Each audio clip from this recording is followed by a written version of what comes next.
সকলোকে ধন্যবাদ জনাইছোঁ। আপোনালোকে জানেই যে মাৰ্ঘেৰিটা ব্যৱসায়ী সন্থাই মাৰ্ঘেৰিটাৰ এই টাউন হাইস্কুল খেলপথাৰত বিগত 41টা বছৰে বহাগী উৎসৱ পালন কৰি আহিছে। এই বছৰো এই উৎসৱটি অনুষ্ঠিত কৰাৰ বাবে আমাৰ ব্যৱসায়ী সন্থাই সম্পূৰ্ণৰূপে প্ৰস্তুতি চলাইছিলে, কিন্তু এই প্ৰস্তুতি চলাই থকাৰ সময়তে ভাৰত আৰু পাকিস্তানৰ মাজত যি যুদ্ধ সদৃশ পৰিস্থিতি বা যিখন যুদ্ধ আৰম্ভ হ'ল, সেই যুদ্ধৰ পৰিপ্ৰেক্ষিতত আমি এই বিহুখন বাতিল কৰাৰ সিদ্ধান্ত লৈছিলোঁ। কাৰণ সেই সময়ত ভাৰতবৰ্ষৰ যিটো পৰিস্থিতি, সেই পৰিস্থিতিত এনেকুৱা এটা ৰং ৰহস্যময় অনুষ্ঠান অনুষ্ঠিত কৰাটো কেতিয়াও সম্ভৱ নাছিল। আমাৰ অসমৰ মাননীয় মুখ্যমন্ত্ৰী ডক্টৰ হিমন্ত বিশ্ব শৰ্মাদেৱেও আহ্বান জনাইছিল যে এই অনুষ্ঠানবিলাক বাতিল কৰিব লাগে। আমি তেখেতৰ আহ্বানৰ প্ৰতি সন্মান জনাই এই অনুষ্ঠানটো বাতিল কৰিছিলোঁ।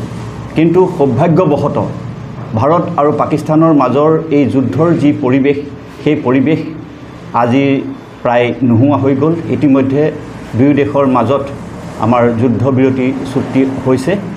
গতিকে যিহেতু পুনৰ স্বাভাৱিক অৱস্থা আমাৰ মাজলৈ ঘূৰি আহিছে আৰু মাৰ্ঘেৰিটাবাসী ৰাইজেও এই যিটো আমাৰ ব্যৱসায়িক সন্থাৰ বহাগী উৎসৱ, সেই বহাগী উৎসৱলৈ অতি আগ্ৰহেৰে বাট চাই থাকে, সেয়েহে আমাৰ ব্যৱসায়িক সন্থাৰ কৰ্মকৰ্তাসকলে বিশেষকৈ আমাৰ এই ব্যৱসায়িক সন্থাৰ বহাগী উৎসৱৰ যিগৰাকী সভাপতি, তেখেত মাৰ্ঘেৰিটা বিধানসভা সমষ্টিৰ সন্মানীয় বিধায়কো, যিহেতু বিধায়কগৰাকী এই অনুষ্ঠানটিৰ সভাপতিৰ দায়িত্বত আছে, তেখেতৰ পৰামৰ্শক্ৰমে লগতে আমাৰ ব্যৱসায়িক সন্থাৰ যিসকল কৰ্মকৰ্তা আছে, যিসকল সদস্য আছে, সকলোৰে পৰামৰ্শক্ৰমে আমি এদিনীয়া কাৰ্যসূচীৰে এই অনুষ্ঠানটি পুনৰ অনুষ্ঠিত কৰাৰ বাবে এটা সিদ্ধান্ত লৈছিলোঁ আৰু এই সিদ্ধান্ত আমাৰ কাৰ্যকৰী হ'ব অহা 15 মে' তাৰিখে।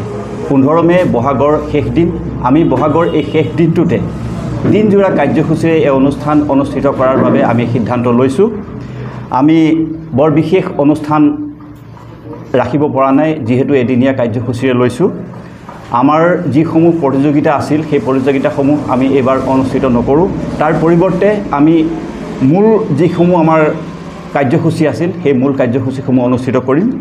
আমি পুৱা 10 বজাত পতাকা উত্তোলনেৰে আমাৰ দিনজোৰা কাৰ্যসূচী শুভাৰম্ভ কৰিম। আমাৰ 10 বজাত পতাকা উত্তোলন হ'ব। পতাকা উত্তোলন কৰিব আমাৰ উদযাপন সমিতিৰ সভাপতি তথা মাৰ্ঘেৰিটা বিধানসভা সমষ্টিৰ সন্মানীয় বিধায়ক ভাস্কৰ শৰ্মাদেৱে। তাৰ পাছতেই আমাৰ শ্বহীদ তৰ্পণ অনুষ্ঠান অনুষ্ঠিত হ'ব। আমাৰ দেশমাতৃৰ হকে যিসকলে প্ৰাণ বিসৰ্জন দিয়ে, তেখেতসকলক শ্ৰদ্ধাঞ্জলি আমি এই শ্বহীদ তৰ্পণ কাৰ্যসূচী অনুষ্ঠিত কৰিম। তাৰ পাছতেই আমি এক শ্ৰদ্ধাঞ্জলি অনুষ্ঠান আয়োজন কৰিছোঁ।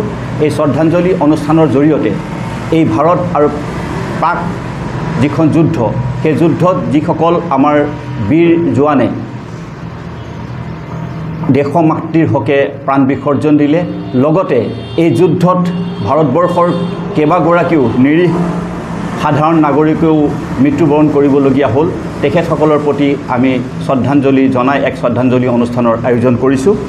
তাৰ পাছতেই আমি এই মাৰ্ঘেৰিটা অঞ্চলৰ বিভিন্ন, আপোনালোক সকলোৱে জানে, মাৰ্ঘেৰিটাখন হ'ল বিভিন্ন জাতি জনগোষ্ঠীৰ এক মিলনভূমি। আমি এই বিভিন্ন জাতি জনগোষ্ঠীৰ যিসমূহ লোক সংস্কৃতি আছে, লোকনৃত্য আছে, দৌলসমূহ আছে, তেওঁলোকক আমি এই বিহুখনলৈ আমন্ত্ৰণ জনাইছোঁ আৰু তেওঁলোকৰ দ্বাৰা আমি বিভিন্ন লোকনৃত্য প্ৰদৰ্শনৰ এক ব্যৱস্থা কৰিছোঁ। লগতে আমি বিভিন্ন বিহু দলকো নিমন্ত্ৰণ কৰিছোঁ। আমি মুকলি আকাশৰ তলত আমি এই অনুষ্ঠানটোৰ আয়োজন কৰিছোঁ। সকলোৱে এটা দিনৰ বাবে হ'লেও ৰং ৰহস্য কৰক, সকলোৱে লোকনৃত্য আমি উপভোগ কৰোঁ, সেইটো উদ্দেশ্য আগত ৰাখি আমি এই বিভিন্ন জাতি জনগোষ্ঠীৰ সাংস্কৃতিক দলসমূহক আমন্ত্ৰণ জনাইছোঁ। তাৰ পাছতেই আমাৰ সন্ধিয়ালৈ আমি সাংস্কৃতিক অনুষ্ঠানৰ আয়োজন কৰিছোঁ। সাংস্কৃতিক অনুষ্ঠানত আমাৰ স্থানীয় শিল্পীৰ উপৰিও আমি দুগৰাকী শিল্পীক আমন্ত্ৰণ জনাইছোঁ এই অনুষ্ঠানত অংশগ্ৰহণ কৰাৰ কাৰণে।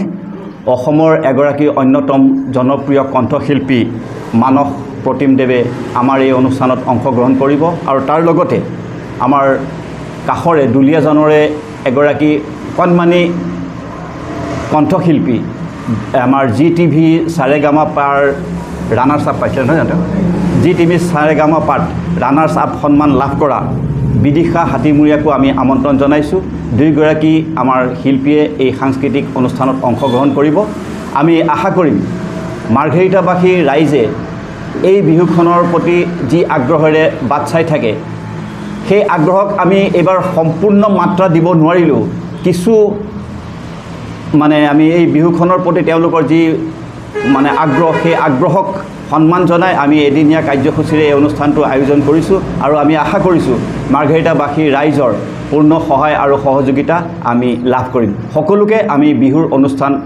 উপভোগ কৰিবৰ বাবে সকলো মাৰ্ঘেৰিটাবাসী ৰাইজকে আমি সাদৰেৰে আমন্ত্ৰণ জনাইছোঁ ধন্যবাদ